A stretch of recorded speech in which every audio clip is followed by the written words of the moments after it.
So today I wanted to share something about some changes that I'm going to be making in my home food garden.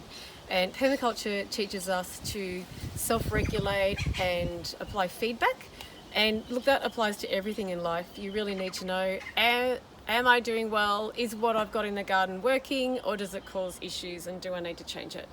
And for a couple of years now, I've wanted to change over my very large thornless blackberry. It's almost too successful.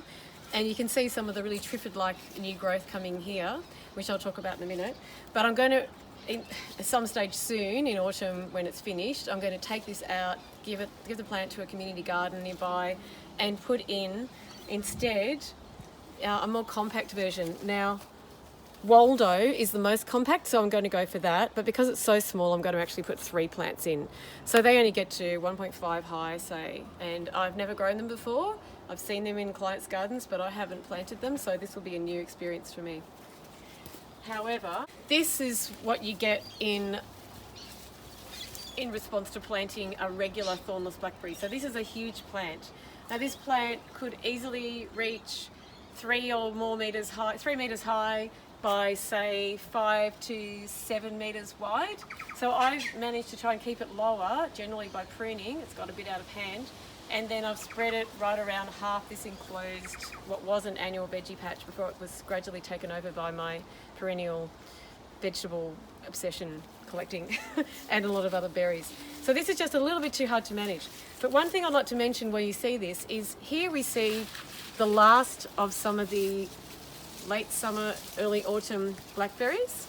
And one thing about the thornless blackberry is that they are only ripe and ready to eat when you can pull them off really easily, like so. That's really coming off easily.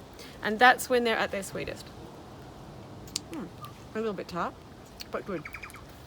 So if they're hard to pull off, they're not ripe. And that was one thing I didn't realise many years ago, like, I don't know, 15 years ago, when I was growing this. And an old mate of mine, Lance, an older gardener, said to me, no, you've got to wait till they're fully ripe before you, or overripe, which is quite different to the wild blackberries.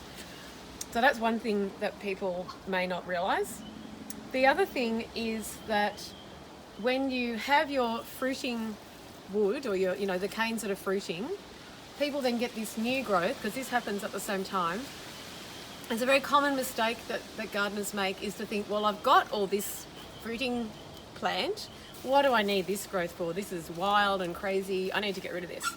But no, if you cut this out, which a lot of people make that mistake, then you won't get any fruit next year. So they work like a lot of caneberries do on a 2-year cycle.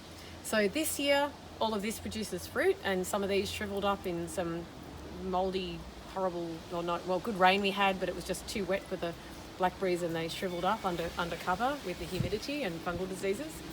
But this new growth is what you're going to get fruit on next year. So it's really important to tie that in. And you can see how strong and large these branches are, these canes. And if they're not tied in early enough, then at some stage, sometimes you have to just cut them off altogether, because they might have come out across a path and you cannot bend it back in again, it will snap.